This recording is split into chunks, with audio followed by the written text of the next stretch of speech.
саламатсыздарбы? Кутмандуу кечиңиздер менен коомдук биринчинин түз эфирдеги көрсөтүүлөрүн ала туруу маалымат программасы улантат. Студияда кесиптешим Чынар Капарова жана Канат Абазбеков. Июль айынын алгачкы күнү кандай окуялар менен толукталды? Бүгүнкү чыгарылышта. Согуштук аракетке азгырылган кыргызстандыктардын аягы тыйыла элек. Сирияга 400 адам чыгып кетсе, алардын ичинде 90-у аялдар. Орусиянын парламенти Кыргызстандын Евразия экономикалык биримдигине кошулган документтерди толук ратификациялады. Бул арада кара тизмеден 50 миңдей кыргызстандык чыгарылды.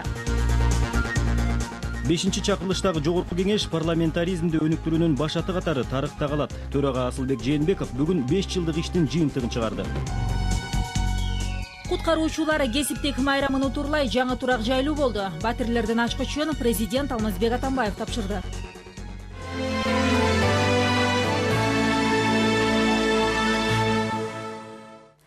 Орусиянын миграция кызматынын кара тизмесинен 50 миңге чукул кыргызстандык чыгарылды. Бул чечим июль айынын орто ченинде күчүнө кирет. Орусияга кайрадан кирүү мүмкүнчүлүгү миграциялык тартиптин эрежелерин бузган жарандарга гана берилет. Бирок мындай жеңилдетилген тартип 5 жана 10 жылга кирүүгө тыюу салынган жарандарга тиешеси жок. Ошондой эле соттун чечими жана атайын кызматтардын көрсөтмөсү менен өлкөдөн чыгарылгандарга дагы кирүүгө уруксат берилбейт. Бул категориядагы адамдардын саны 3 миңге жетет. Мындан сырткары 10 июлдан 1 ноябрга чейинки аралыкта мекенине кайткысы келген кыргызстандык жарандарга Орусиядан тоскоолдугу жок чыгуу мүмкүнчүлүгү түзүлөт. Ал эми кайрадан кирген учурда иш издеп баргандар миграциялык баракчага келгендеги максатын жумушка орношуу деп так көрсөтүшү керек. Эске салсак, миграциялык тартипти жеңилдетүү маселеси президент Алмазбек Атамбаевдин Санкт-Петербург шаарына болгон иш сапарында оң жагына чечилген.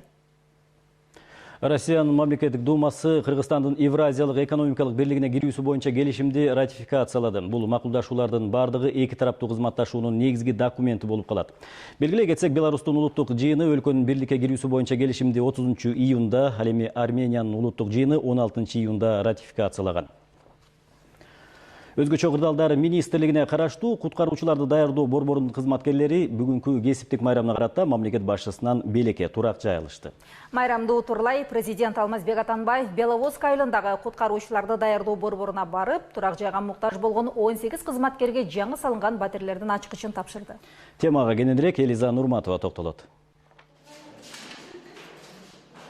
7 жылдан берки кыялдануу бүгүн орундалды. Айзада Шавалиева 4 баласын жалгыз тарбиялап куткаруу борборунда эмгектенет.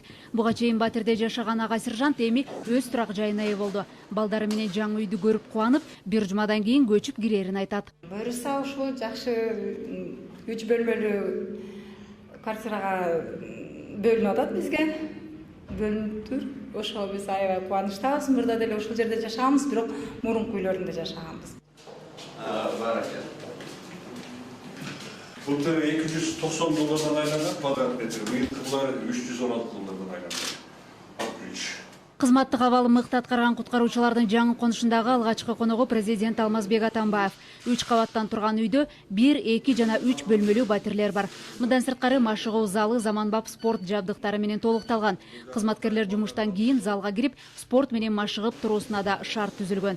Мындай турак жайларды алууга кызматкерлер бир нече жылдан бери кезекте турган.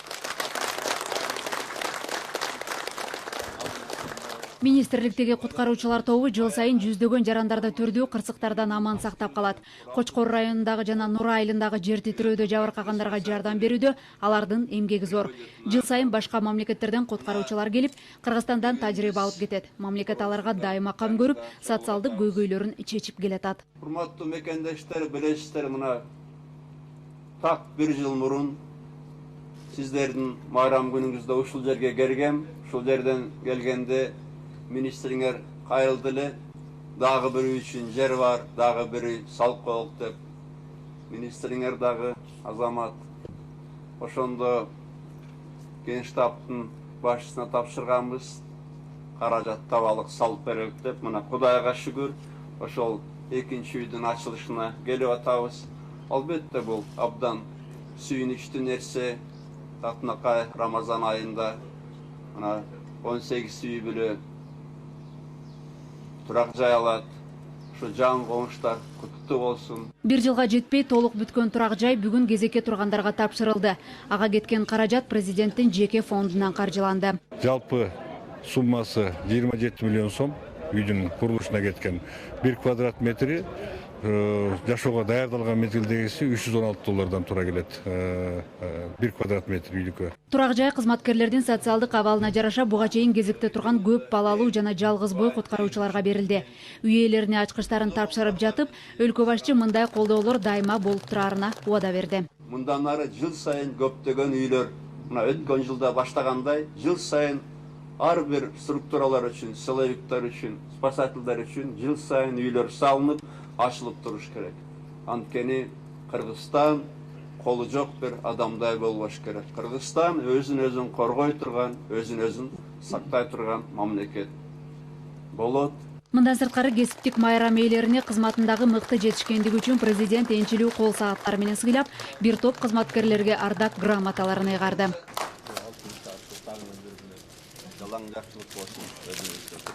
Эми турак жайдын куроосу акырындап бак-тарактарга бөлүнөт. Бара-бара балдар аянтчасы да курула турган болду. Элиза Нурматова, Алтынхан Бабаев, Коомдук 1 канал, Чүй облусу. Башка кабарлардан Ысык Көл облусунда өстүрүлгөн токой байлыктары жакшы суроо талапка ээ болуп, эми башка өлкөлөрдөн кардарлар көбүрөөк чыга баштады.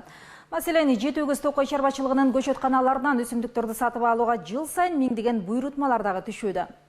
Белгилей кетсек, токойчулукта көчөттөрдүн 30дан ашык түрү өстүрүлөт. Мындай аракеттер менен чет элдик кардарлар дагы көбөйүүдө. Учурдагы жагдай тууралуу аймактык кабарчыбыз Эдил Мелисбектин кийинки материалы. Жетөгүз токойчулугуна акыркы 2-3 жыл ичинде Казакстандан келген кардарлардын саны көбөйүп жатат. Албетте бул жалпы жаамат көргөн аракеттин акыбети. Чынында азыр Кыргызстандын жаратылыш байлыктары башка өлкөлөрдө баркталып келгени, алардын жаратылыштын кандай шарты болбосун өсүү жөндөмдүүлүгү жогору экенинен кабар берет. Мындан сырткары кооздугу ошол эле учурда жөнөкөйлүгү менен өзүнө тартып турганын айтсак болот. Бишкекке жана Зеленстройуна бердик көчөттөрдөн. Областта Чолпон Ата, Бостери, айыл өкмөттөрүнө бердик облустан.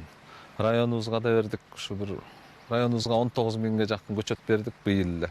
Чынында майда жана көп мээнетти талап кылган эмгек. Ар бир көчөт 4-5 жылда гана отургузууга жарап калат. Ага чейин токойчунун карапта, анан коруп баккан эмгеги.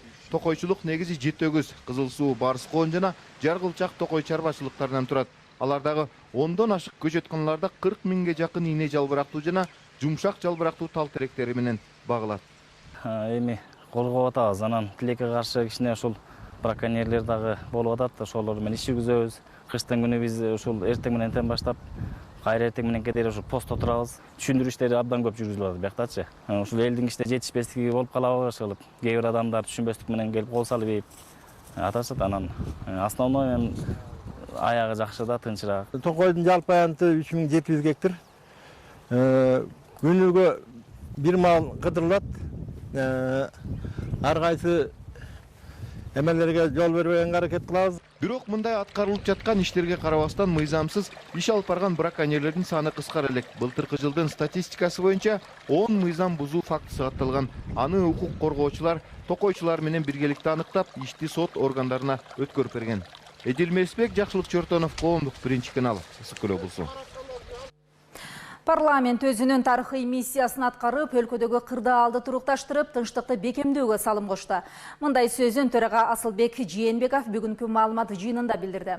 Төраганын айтуусунда 5-чакырылыш соңку 10 жыл ичиндеги саясий окуялардын таасирине карабастан өзгөлтүүгө учурабай, өз мөөнөтүн толук өтөгөн жалгыз парламент болуп калды. Төраганын маалыматы жыйынынан Бурлай Пусурманкулованын материалы. Төрага Асылбек Жээнбековдун айтуусунда 2010 жылы өлкөдөгү курч саясий жагдайда шайланган жогорку кеңештин депутаттары көз караштарынын ар башкалыгына карабай мамлекеттин кызыкчылыгы үчүн биримдикте иш алып барып, өлкөнүн өнүгүүсүнө негиз болуучу мыйзамдарды кабыл алды. 5 жыл аралыгында жогорку кеңештин 374 жыйыны өтүп, анда 1377 мыйзам долбоору каралды. Кабыл алынганы 1140, анын ичинде 1018 мыйзамга президент тарабынан кол коюлду. Мыйзамдардан сырткары парламент 5 жыл ичинде 1300дөн ашык токтом кабыл алып, анын жарымынан көбү аткарылды. Ар кандай процесстер боюнча 50дөй убактылуу депутаттык комиссия иштеди. Депутаттар аймактардагы шайлоочулар менен тыгыз иштешип, миңдеген жарандарды кабыл алды. Эл өкүлдөрүнө жарандардан 64 миңден ашык кат келген. Анын ичинде төраганын атына 10 миңдей кат жолдонгон. Жарандар негизинен мыйзамдуулук, укук тартибин камсыз кылуу, социалдык коргоо, саламаттык сактоо жана турак жай менен камсыздоо маселелери боюнча кайрылышкан. Азыркыдай азыркыдай мыйзам кабыл алуу болгон эмес. Бир ай мөөнөт сайтка илинип, комитетке киргизилип, ал жерде дагы мөөнөт бар, каласа бир айда карайт, ал жердечи. Каласа 5 күндө карайт. 3 окуу, 4-нчү окуудагы 1-2 мыйзам боюнча 4 окууда карадык, билесиздер. Бул сапатка түздөн түр таасирин этет. 5 жыл аралыгында жогорку кеңеш эл аралык кызматташтыгын мамлекеттик кызыкчылыкты көздөө нугунда алып барды. Парламенттик демократияны өнүктүрүүдөгү Кыргызстандын жетишкендиктеринин эл аралык коомчулук тарабынан таанылышы жогорку кеңештин чоң жетишкендиги болду. Айрым мыйзам долбоорлору жарандык коомдун нааразычылыгынан улам коомдук пикирди эске алуу менен артка кайтарылганын же дагы да терең талкууланып жатканын төрага белгиледи. Мисалга, чет элдик тыңчылар жөнүндө мыйзам долбоору 2 жылдан бери парламенттин талкуусунда. Ушул жана кумсаларды даңазалоого тыюу салуу сыяктуу долбоорлор тыкыр талданып кабыл алынышы керек, деди Жээнбеков. В принятии данных законов, озвученных вами, об иностранных агентах. Чет элдик тыңчы мыйзам долбоорун кароону парламент күзгө калтырды. Бул мыйзамды кабыл алуу менен активдүү жарандык секторго зыян келтирип албоо керек. Ошондуктан аны шашпай, салмактап бардык тараптардын пикирин эске алуу менен карап чыгуу чечимине келди. Бул чакырылыштагы парламенттин дагы бир өзгөчөлүгү оппозициянын үнү көчөдө эл чогулган жайларда гана айтылып кала бербей, жогорку кеңештин трибунасынан микрофонго ээ болду. Негизги жетишкендик парламент өлкөдөгү кырдаалды турукташтырып, тынчтыкты бекемдөөгө салым кошту, деди Асылбек Жээнбеков. 1 сентябрда жолго алабыз. Рахмат. Бурулай Пусурманкулова, Медер Жанбейшев, Коомдук 1 канал. Быйыл өлкөнүн салык кызматы тарабынан 50 миллиард сом салык жыйноо пландалып жатат. Бул тууралуу салык кызматкерлеринин күнү жана мамлекеттик салык кызматынын түзүлгөндүгүнүн 25 жылдыгына карата өткөрүлгөн жыйында айтылды. Маалымдалгандай, ал үчүн салык төлөө маданияты дагы жакшырышы керек. Ошол эле учурда көмүскөй экономиканын айынан мамлекеттик казынага миллиарддаган каражат түшпөй жатат. Буга байланыштуу салык кызматы жаңы программаларды кабыл алууда. Байрамдык иш-чарага президенттик аппараттын жетекчиси Данияр Нарымбаев катышып, президенттин куттуктоосун окуп берди. Акыркы жылдары салык кызматы чогулткан жыйындардын көлөмү эселеп өстү. Бул иштин жүрүшүн басаңдатпай, мамлекеттик бюджеттин киреше бөлүгүнүн азаюусун болтурбай, ишти бардык багыттары боюнча өркүндөтүү абдан зарыл. В первую очередь это у нас... Биринчи кезекте кызматкерлердин саны көбөйдү. Учурда 2265 кызматкер иштейт. Жаңыдан түзүлгөндө 200гө да жетпейт эле. Азыр борбордук аппаратта эле 265 адам иштейт. Эми кезекте Ош студиясына берсек, саламатсызбы Актилек, сөз сизде. Рахмат Канат,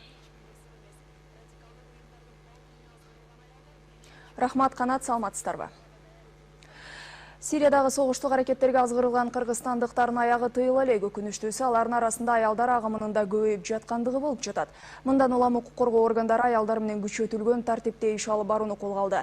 Эми диний сабак алуу максатында чогулган аялдардын жыйындары да көзөмөлгө алынмакчы. Кененирээк кийинки материал. Бүгүнкү күндө Сириядагы согуштук аракеттерге катышууга кеткендердин көпчүлүгү диний жактан сабатсыз аялдар экендиги эч кимге сыр эмес. Радикалдык уюмдардын бал тилине азгырылган аялдар бейишке чыгуу үчүн өзүн жардырууга да даяр экендиктерин айтышат. Но с целью, чтобы жить по исламским законам. Диний маселеде аялдардын көңүл сыртында калып жатышы радикалдык уюмдарга аларды үгүттөөгө жакшы шарт түзүп берүүдө. Кырдаалды жөнгө салуу үчүн укук коргоо органдары аялдар менен түшүндүрүү иштерин жүргүзүүдө. Ош шаарында өткөн кезектеги жыйынга динге бекем аялдар чогулушту. Ислам дининин закондору менен жашап аткан лидер аялдарды топтоп атасыз. Азыркы келген аялдардын бардыгы бул атынчалар. Sevimlilik atınçalarda topladık, bulardın артында деген канча деген окутуп аткан аялдары бар да. Бүгүнкү күндө Сирияга кеткен кыргызстандыктардын саны 421ге жетти. Алардын ичинде 91 аялдар. Аякка кеткенден кийин бизге алып келиш негизи эле кыйын. Пока андай случай боло элек биз алып келгенгечи. Эми Кудай кааласа ушундай бир азыр чоң жумуштарды өткөрүп атабыз. Ушундай алып келгенге депчи өз биримдер кетип атат да, өзүнүн бою жашка жете электер көп кетип атат. Сирияга азгырылып жаткандардын агымын азайтуу үчүн алгач аялдардын диний билим алуусу көзөмөлгө алынышы керек дешет диний чөйрөнүн кызматкерлери. Маалымат билимди, диний билимдин булагын караш керек да. Ал үчүн эмне кылыш керек? Ал үчүн мамлекет өзү окуу жайларында бунун контролу өзүнүн программасы менен окутуш керек ошол аялдардычы. Ошол аялдарды салып бербешибиз керек. Салып бербеш үчүн ал үчүн мамлекеттик баягындай программанын негизинде окуп бүтүргөн, стандарт негизинде бүтүргөн аялдарды, кыздарды ишке тартыш керек. Бүгүнкү күндө өлкөнүн түштүгүндө диний экстремизм жана терроризмдин алдын алуу үчүн профилактикалык иштер активдүү жүрүүдө. Мурда түшүндүрүү иштери эркектер арасында гана жүрүп келсе, эми аялдарда көзөмөлгө алына баштады. Анда аялдардын коомдугу орду терең түшүндүрүлүп, салттуу исламдын негиздерин, тажрыйбалуу адистер окутууда. Актилек Гүлжигит кызы, Жылдызбек Болотбеков, Коомдук 1 канал, Ош. Кадам жайда малинанын түшүмүн жыйноо кызуу башталды. Жергиликтүү тургундар анын дарылык касиетинде жогору баалашкандыктан акыркы жылдары ар бир жаранын короосунда малина өстүрүү өнөкөткө айланган. Иштин көзүн билген фермерлер 10 сотук жерге отургузулган малинадан жылына 100 000 сомдон ашуун каражат табат. Кененирээк аймактык кабарчыбыздын материалы. Кадамжай район Орозбеков айылынын тургуну Исмайыл Кубатов короосундагы 10 сотка жер аянтына малина өстүргөн. Малинаны алгачкы терип жыйноо өнөктүгү июнь айынын орто ченинде башталат. Күз айларынын аягына чейин 6 ирет жыйналат. Багмандар чакан аянттан жылына 700 килого чейин түшүм алышат. Күзгүсү сентябрдан башталат. Мына азыр чыгып турган мына ушул немелер көрсөтүп турат. Гүлдөп сентябрдан ушулар урожай берип баштайт. Основной эң неме пышып бергендеги терими 6-8 чейин болот. Ошондо биздин мына ушул жалпы 10 сотук жерден алган түшүмүбүз бир теримиде 120 кило, 150 килограммга чейин терим болот. Малина сууну көп талап кылган өсүмдүк. Канчалык көп сугарылса, ошончолук түшүмдүүлүк артат. Нымдуулук жогору болгондуктан ата-энелер түшүм жыйноо учурунда жаш балдарга жол беришпейт. Малинанын кыйынчылыгы ичи суук болот, мунунчу тергенде жылуураак кийинип алып териш керек, бутка айрыкча. Буттан заги өтөт да мунунчу малинанын. Бышат деп күтүп отурбайсың. Ар 2 күндө эле териле берет мөмөсү. Шонтуп атып, биринчи мана жакы сезонубуз бир 7-8 даже 10 жолга чейин терилет да биздечи. Орозбеков айыл аймагында жалпысынан 300 гектардан ашуун жер аянтына малина өстүрүлөт. Жергиликтүү калктын негизги киреше булагы болгон ширелүү мөмө жемиштин бул түрүн Ош, Жалал Абад облустарына, кошуна өлкөлөргө чыгарышат. Учурда малинанын 1 килосу жеринде 90 сомдон 100 сомго чейин сатылууда. Анан Бишкекеден алышып кетишип атат. Жалал Абадтан ары Казакстанга чейин кетип атат. Бүгүнкү күндө биздин айыл аймакта азыр малина перерабатывающий цех курулуп атат. Өтө элек. Жакында бүтүп калса, Россияга, башка чет жакаларга экспорттогонго шанс түзүлөт, элдерге жакшы болот. Бул жерде бизде көтөрмө, жаныбызда көтөрмө айыл аймагында да малина бар. Пүлгөн айылында малина. Медицинада малинанын дарылык касиети жогору бааланат. Витаминдерге бай келген бул жемиштин ширеси кыш мезгилинде өтө пайдалуу. Сасык тумоого каршы күрөшүүдө натыйжалуу болгону менен кайнатылган кыямы кант оорусу менен жабыркагандарга сунушталбайт. Малина өсүрүүнүн түшүгү көп болгондугуна карабай, жергиликтүү багбандар коромжусуз жыйнап алуу аракетин көрүшөт. 10 сотка жер аянтындагы малинаны терүү үчүн бир үй бүлө мүчөлөрү жетишпейт. Мындан улам алар ашар жолу менен бири-бирине жардам беришет. Медер Ниязали, Урсбек Мазайыт уулу, Коомдук 1 канал, Кадамжай району. Берүү сандан ары Бишкек студиясынан уланат. Канат, сөз сизде. Рахмат, Актилек. Программабыздын мындан аркы бөлүгүн уланта берсек. Президент Алмазбек Атамбаев көптөгөн адамдардын курмандыгына алып келген Геркулес С-130 аскердик транспорттук учагынын кыйрашына байланыштуу Индонезия Республикасынын президенти Джоко Видодого көңүл айтты. Мамлекет башчысы каза болгондордун туугандарына жана жакындарына терең кайгыруу менен кайрат айткан сөздөрүн жолдоп, жабыр тарткандардын тезирээк сакайып кетишине тилектештигин билдирди. Эскерте кетсек, Индонезияда кечээ күнү болгон бул кырсыктан улам 141 адам көз жумган. Президент Алмазбек Атамбаев дүйнөлүк бажы уюмунун башкы катчысы Кунио Микураны кабыл алды. Кунио Микура Бишкекте өтө турган түрк тилдүү мамлекеттердин кызматташуу кеңешинин бажы администрацияларынын жетекчилеринин 4-чү олтурумуна катышуу үчүн өлкөгө келген.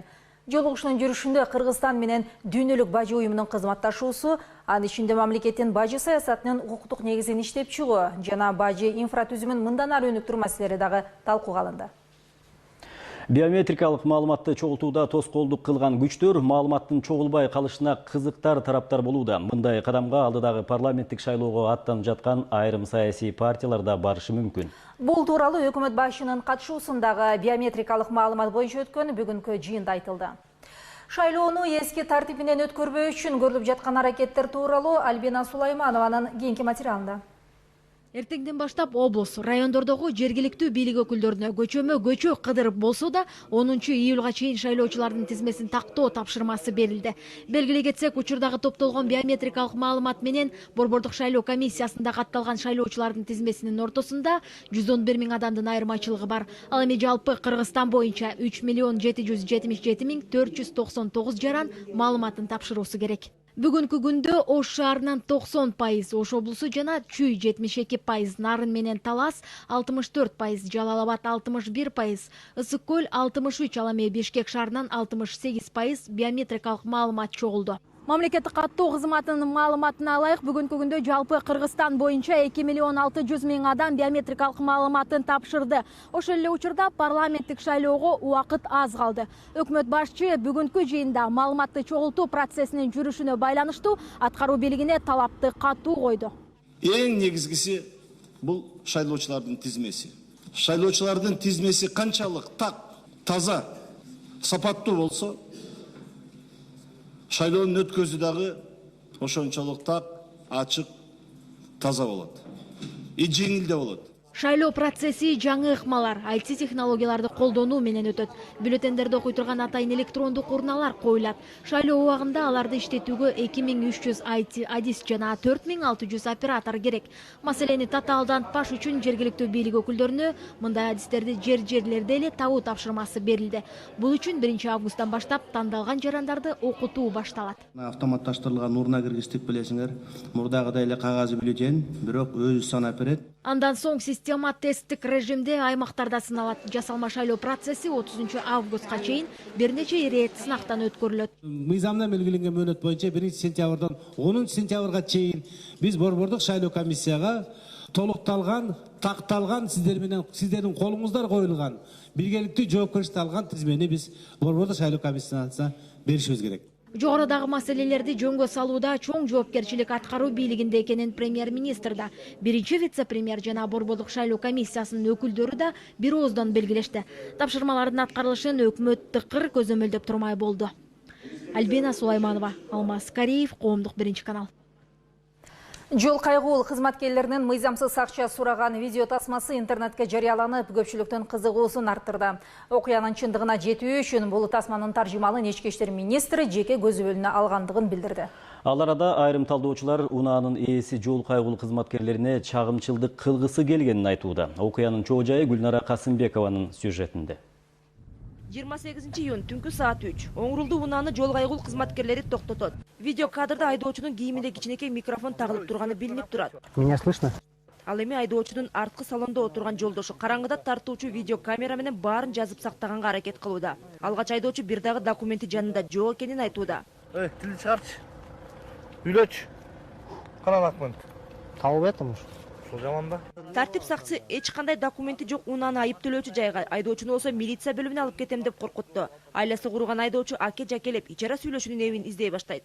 Выход же есть из любой ситуации. Конечно, без выходных положений не бывает такого. Конечно. Может, балдар да бар. Сүйлөшпөйсүң балдарга. Ну, что будем делать? 5000 сом төлөйсүң да барбы? 5000 сом? Ушуну эле күтүп турган айдоочу акчанын суммасы айтылаары менен эмнегедир баягы жок деп айткан документтердин баардыгын таап чыкты. Нашли, оказывается. Каяктан таптың? Машинада на задней части были. Андан кийин айдоочу акча дегенде баарынан кайыл болгон майы кызматкерин баяндаган бул тасманы интернетке салат. Алдына субтитр койгондон дагы эринбептир.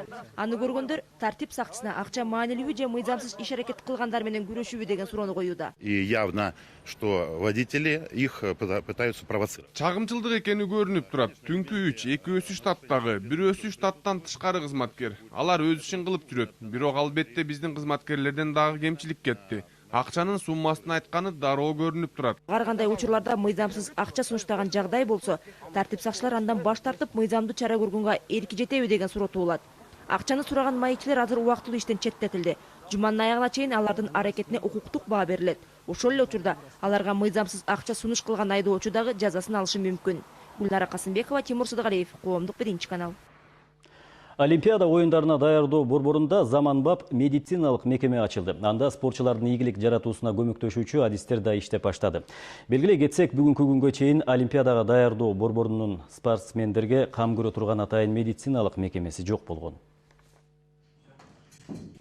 Жеңил атлетика боюнча Кыргызстандын курама командасынын мүчөсү, республиканын бир нече жолку чемпиону Алексей Наутовдун кубанычында чек жок. Медициналык борбордун ачылышы менен ал убактысын үнөмдөп, жогорку спорттук көрсөткүчтөрдү жаратаарына ишенет. Представилась такая вот хорошая получается ситуация. Бул борбордун ачылганы жакшы болду. Убакыт менен каражат үнөмдөлүп калат. Спортсмены будут находиться... Ар бир спортчу текшерүүдөн өтөт, бирок кураманын мүчөлөрү гана. Жаңы медициналык борбордо спортчулардын базасы түзүлдү. Бул жерде күнү-түнү медициналык кеп-кеңеш берилип турат. Адистердин айтымында алар медициналык кароодон жылына 2 жолу өтүп турушу кажет. Поэтому мы 20 жылдан бери биринчи жолу медициналык борбор ачылып жатат. Бул бизди кубантпай койгон жок. Медициналык дары-дармектерди сатып алууга 8 миллиондон ашык каражат бөлүнгөн. Адистердин айтымында ден соолукка ойдогудай кам көрүү спортчулардын эл аралык деңгээлде ийгилик жаратуусуна ишенимдүү шарттарды түзүп берет. Альбина Сулайманова, Алтынбек Талантбеков, Алмаз Кариев, Коомдук биринчи канал. Эргеш Шалиев атындагы Ички иштер министрлигинин академиясынын бүтүрүүчүлөрүнө бүгүн диплом тапшыруу аземи өткөрүлдү. Бул жогорку окуу жайын быйыл 42 бүтүрүүчү бүтүрүп диплом алды.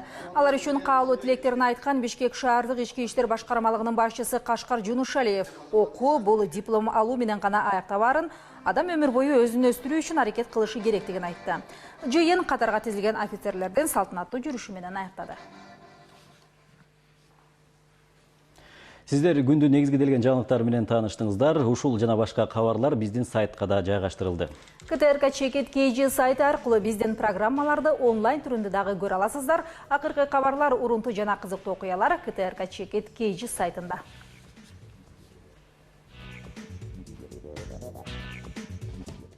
Көңүл бурганыңыздарга рахмат. Саламатталыңыздар. Саламаттаңыздар.